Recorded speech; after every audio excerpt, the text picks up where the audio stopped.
कश्यप ऋषि भी माता अदिति के आगे, अनुग्रह के आगे झुक गए हैं और उन्होंने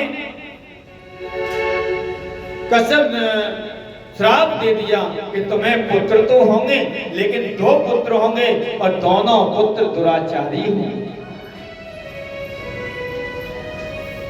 माता अदिति तो एकदम से भयभीत हो गई और कहने लगी कि मुझे दुराचारी पुत्र नहीं चाहिए महाराज।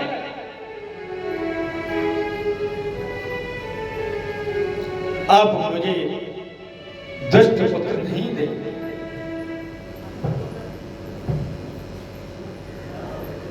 ऋषि कहने लगे कि अब मैं बीज का असर कहां लेकर के जाऊं? जो बीज हमने बोया है उसका फल भी तो हमें ही प्राप्त होगा। हाँ, इतना हो सकता है कि आपके इन पुत्रों को, दोनों पुत्र तो राक्षस तो होंगे लेकिन तुम्हारे पुत्रों का संहार करने के लिए मेरे स्वयं नारायण आएंगे। अदिति ने कहा कि अब तो ठीक है, मेरे पुत्र बड़े भाग्यशाली होंगे, कम से कम उनका संहार करने के लिए स्वयं नारायण तो आएंगे।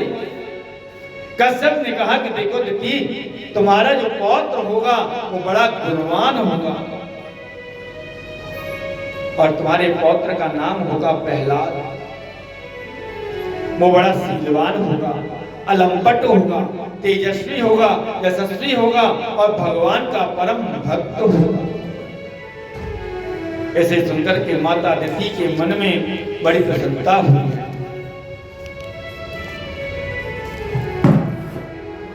और ये दोनों पुत्र कोई और नहीं है, भगवान के स्वयं पार्षद हैं, जय और विजय। एतौ पार्षदो मह्यम जयो विजय एव च कदर्थी यत् माम यद्धो वह्यक्राता मतिक्रम। ये भगवान के स्वयं पार्षद हैं। आज जो है वही दोनों पार्षद जय और विजय माता अदिति के गर्भ में बालक बन करके आई है।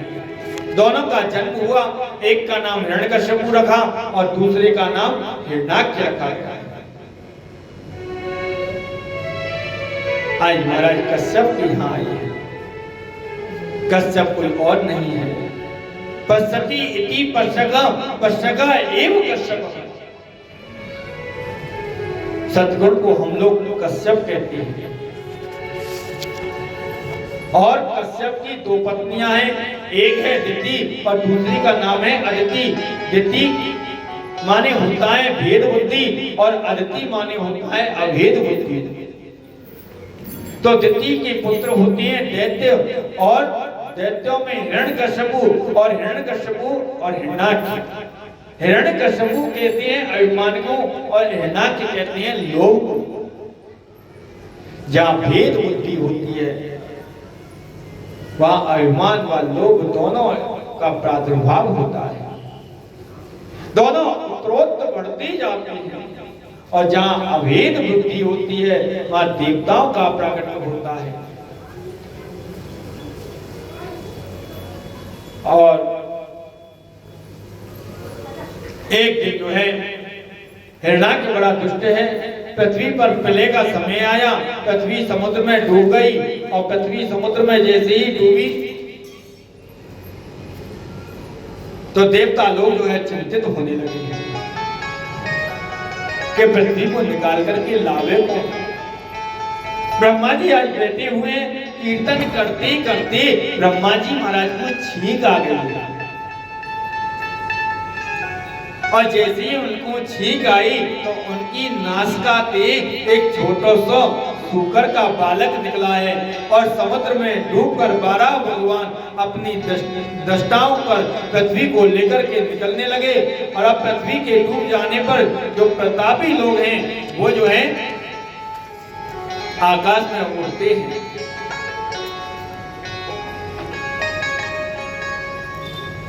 आज हिरण्याक्ष जो है इधर उधर घूम रहा है। हिरण्याक्ष ने नारद जी महाराज को देखो और नारद जी महाराज को देखते ही उन्हें पकड़ लियो है और बोलो कि खाली बीड़ा बजाते रहो, गाड़ी बजाते रहो, कछु लड़नो झगड़नो आवे कि ना आवे। नारद जी महाराज कहने लगे कि अरे हम तो केवल एक ही काम जाने, हम पे तो केवल भगवान को नाम जप नहीं आवे है। हम पे तो भैया केवल कीर्तन करना ही आवे कि श्री कृष्ण गोविंद हरे मुरारे हे नाथ नारायण वासुदेव। कहने लगा लेकिन हमसे तो युद्ध, हम पे तो केवल युद्ध करना ही आवे है, हम पे कीर्तन करना नहीं आवे है। देखो महाराज हमारे तो हाथन में, हमारी इन बाजू में अब तो खुजली है रही है, खुजली। हमसे तो युद्ध करो, युद्ध। और कोई लड़ने वाला हमें अभी तक मिला नहीं। तो नारद जी महाराज कहने लगे कि देखो भैया सुनो, मैं तुमसे युद्ध नहीं कर सकूं, किसी अच्छी योद्धा का नाम बता दूं तो चल जाएगा। नाग कहने लगा कि ठीक है चलेगा, बताओ सर। देखो सीधे समुद्र के किनारे पे जाओ और समुद्र से एक 12 वक्त जो है यानी सुकर पृथ्वी को लेकर के निकल रहे हैं, उसी को जाकर के पकड़ ले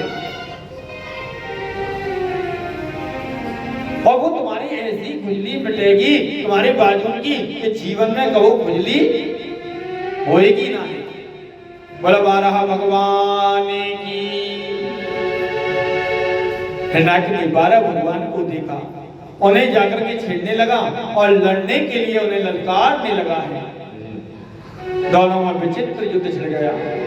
मेरे 12 भगवान ने उसके मुखमंडल पर अपनी गदा का जोर से प्रहार किया और हिरण्याक्ष का सिर जो है धड़ से अलग हो गया। हिरण्याक्ष के मरने के बाद में देवताओं ने फूलों की वृष्टि करी और जोर से जयकारा लगाने लगे, बोलिए भगवान की जय। प्रभु ने 24 अवतार, प्रभु के 24 अवतारों में ये दूसरा अवतार है। ओ बिगड़ी मेरी शाम, बिगड़ी मेरी, बिगड़ी ओ दाता बिगड़ी मेरी शाम सलोने सरकार बना।